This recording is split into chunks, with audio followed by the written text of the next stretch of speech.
Buenas tardes, buenas noches o buenos días. Nos encontramos hoy con una de las clases virtuales en el ámbito o en el tema de la violencia de género. Esto puede ser para el curso de operadores en violencia como también para otro tipo de carreras. En este caso yo soy Edgardo Romero Núñez y lo que vengo a trabajar con ustedes es una de las clases introductorias en el tema de violencia de género, que es un poco el tema de la génesis y evolución histórica de la violencia de género. Lo primero que tenemos que decir es que la subordinación de las mujeres hacia los varones se ha dado desde épocas remotas, ¿sí? No es un fenómeno que se ha limitado solamente a concebir a la inferioridad femenina, sino que también ha trascendido las fronteras de lo racional, hasta llegar incluso a manifestarse en comportamientos agresivos que, acreditados por el patriarcado y por las sociedades, conforman la ya histórica y universal violencia de género. Lo que pensamos mostrar aquí es analizar los antecedentes de la violencia de género, viéndolo en condiciones histórico-concretas que lo propiciaron. Lo primero que vamos a decir es que la violencia de género está relacionado con esta palabra que nombramos antes, que es patriarcado. Y vamos a ver a lo largo de la cursada por qué. A pesar de que la violencia hacia la mujer no es un fenómeno nuevo, porque tiene un antecedente histórico patriarcal, su reconocimiento, su visualización pasó a ser de una cuestión privada a un problema social relativamente reciente.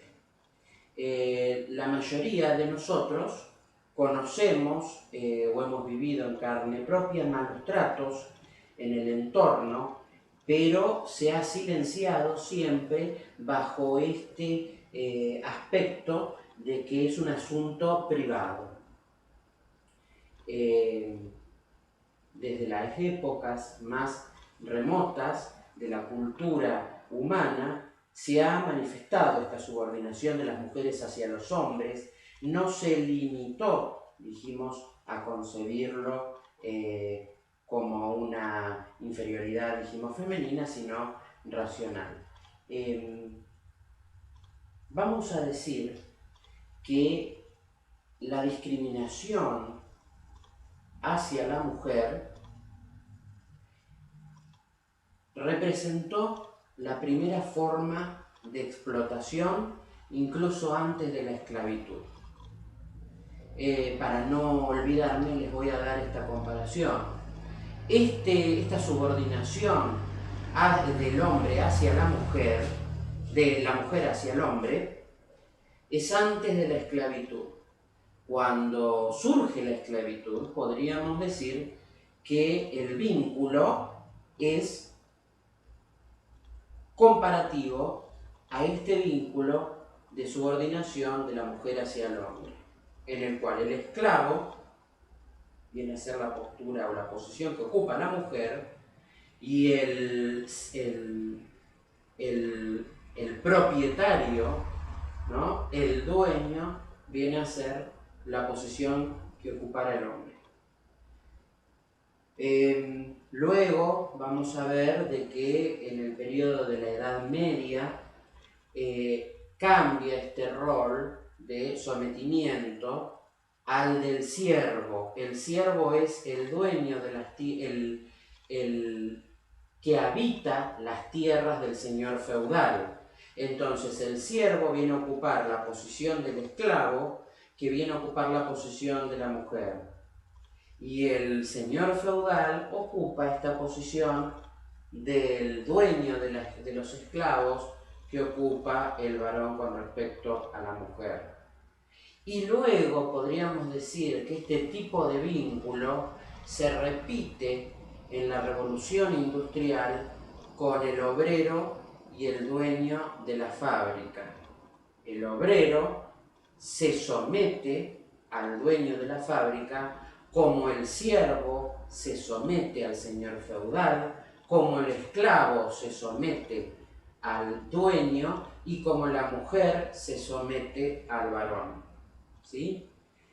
Esto, de generación en generación y a lo largo de los miles de años de nuestra cultura, se ha dado de este modo. Por eso decimos que vivimos en una sociedad patriarcal en el cual el hombre ocupa el lugar de padre de familia, de pater, lo que, si por ahí ustedes investigan en la época del Imperio Romano, la sociedad estaba formada con un equilibrio de este modo, es decir, el padre de la familia era el pater familia, que a su vez era el dueño de los esclavos, y todos los que estaban debajo de este pater familia eran quienes se sometían. Entonces, esto es el origen del sistema o de la cultura patriarcal que nosotros vivimos ahora. Si nosotros vamos a, por ejemplo, culturas como la bizantina, en el 400 a.C., estamos hablando de casi 2500 años atrás,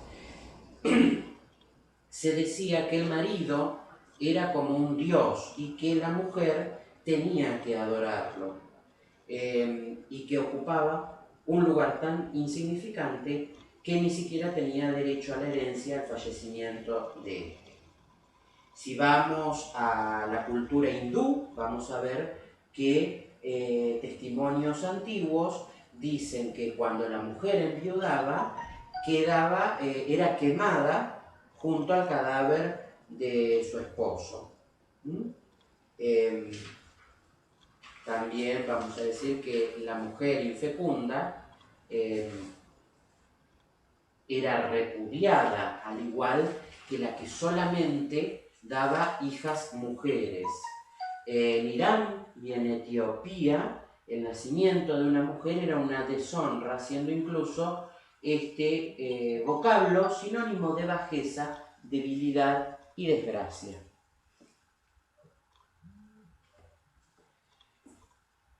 En las antiguas sociedades esclavistas, el hombre, entonces dijimos, ocupa una posición de superioridad en la familia.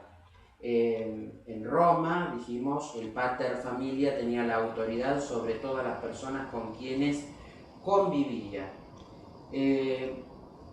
La situación de la mujer en las sociedades islámicas también es sumamente discriminatoria. A partir del casamiento, la mujer en una sociedad musulmana adquiere la condición de ser propiedad privada del marido.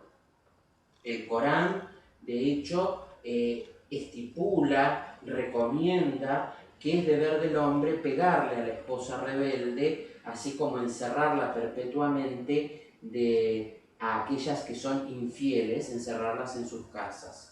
El castigo corporal no está limitado, es una legítima facultad masculina sobre su esposa, de modo que se exonera de responsabilidad penal al esposo cuya mujer fallezca resultado de una golpiza con fines educativos.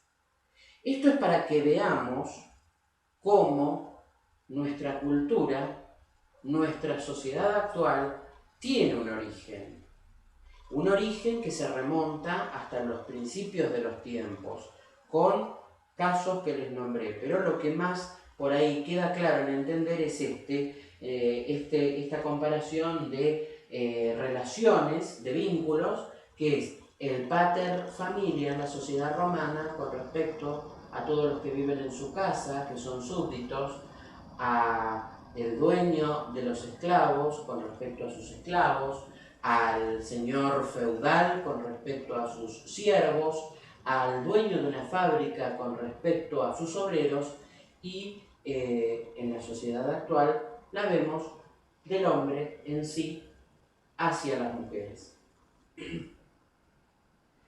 Vamos a ver que no hay hasta recién el siglo XVIII, hasta el 1800, ningún tipo de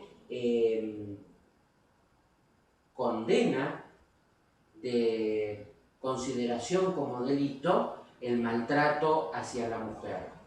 De hecho, vamos a ver que recién en 1825, en la ciudad de Nueva York, hay un caso judicial en el cual la agresión, y recibe una mujer una agresión por parte de su esposo con un cuchillo, fractura de brazo, y el tribunal no consideró otorgarle a la mujer el divorcio por considerar honesta y razonable la actuación masculina, en tanto el propósito del esposo fuera el de enseñarle a la esposa que no cometiera errores.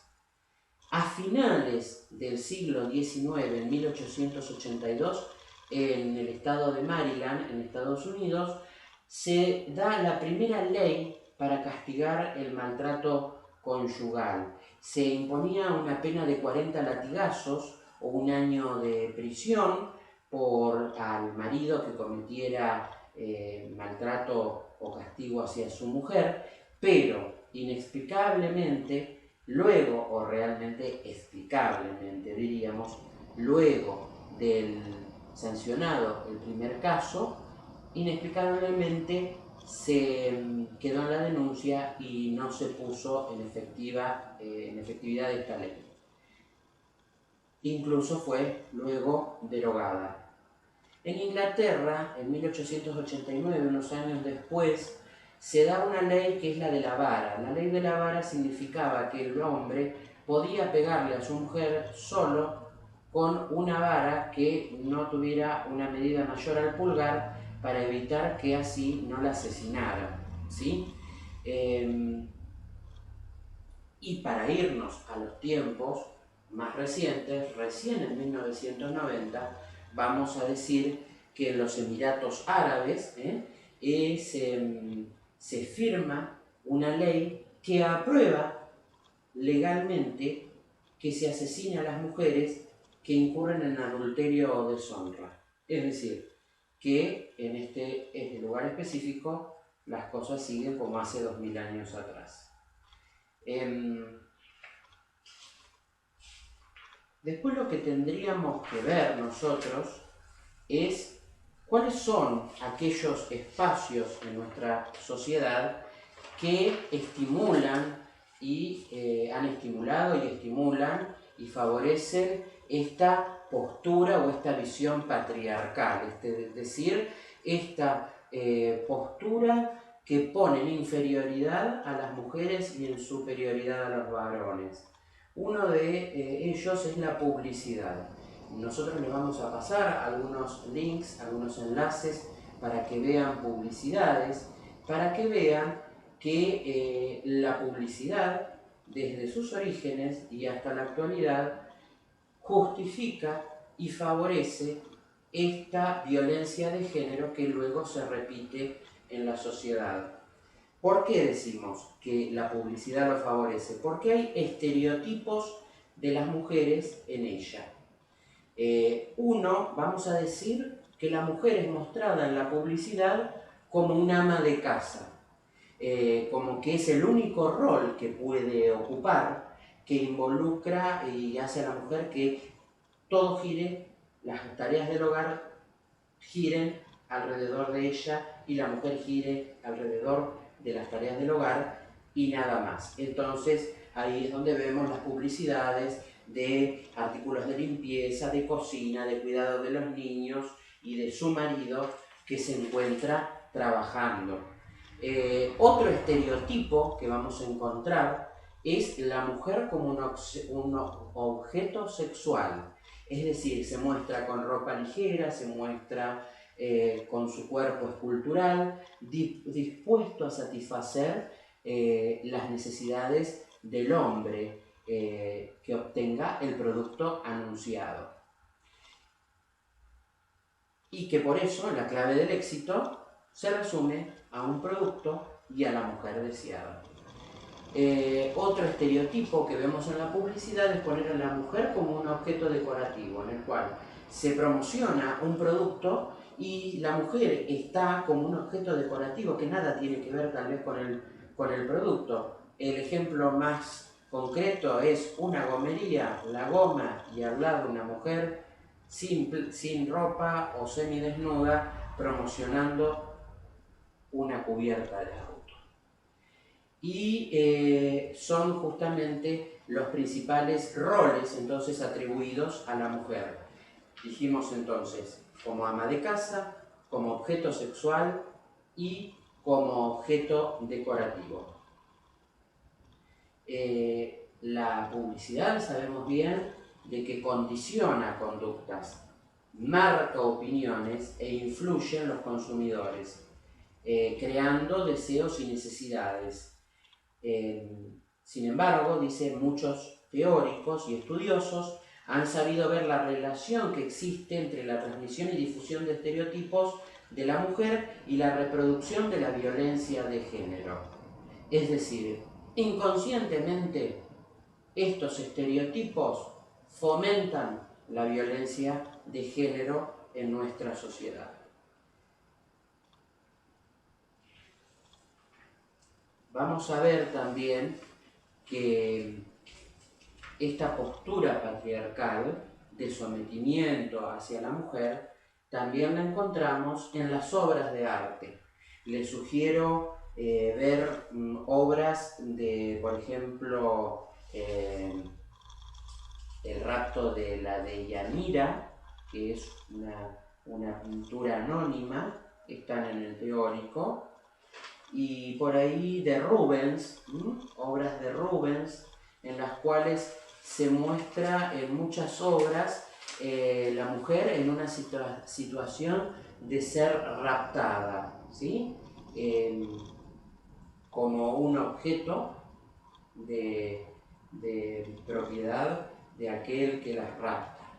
Y después vamos a encontrar muchas otras obras, ¿sí?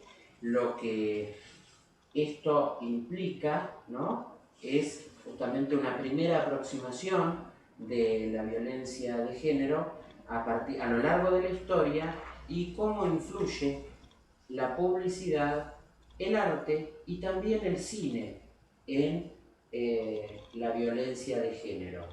Les vamos a dar una línea de películas para que puedan elegir una de ellas, puedan verla y analizarla, lo mismo que alguna publicidad que puedan analizarla, o también una letra de una canción en la cual no solamente nos vayamos al reggaetón o la cumbia, sino que vamos a ver que todos los géneros musicales tienen también una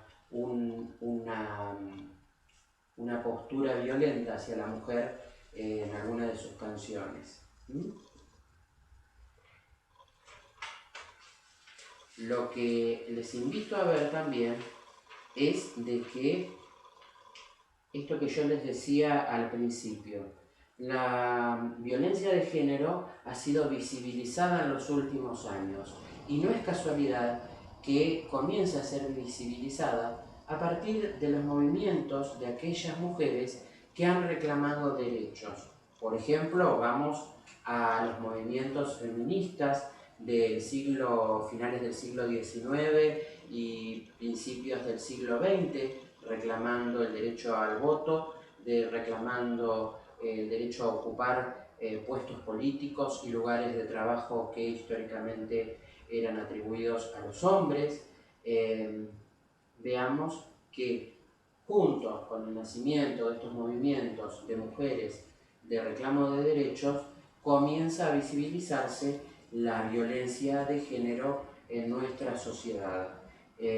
Por eso está bueno que investiguen, ¿no es cierto?, esto del origen del 8 de marzo como el Día Internacional de la Mujer, en el cual justamente hay todo un origen por justamente los movimientos de mujeres feministas. Y lo que les quiero por ahí destacar, que también hay un artículo que remarca la desigualdad sexista, ¿no?, que marca la publicidad y que es el primer escalón hacia la violencia de género. Lo que van a tener al finalizar va a ser un trabajo práctico que van a poder analizar junto al material teórico y junto a los links de videos que les otorguemos. Cualquier duda la pueden realizar a la persona que esté a cargo de la coordinación, puedo ser yo, puede ser otra persona, pero no duden en consultarlo y nos encontramos en un próximo teórico en este curso que se dice llamar Operador en Violencia Familiar y de Género. Que tengan ustedes muy buena jornada.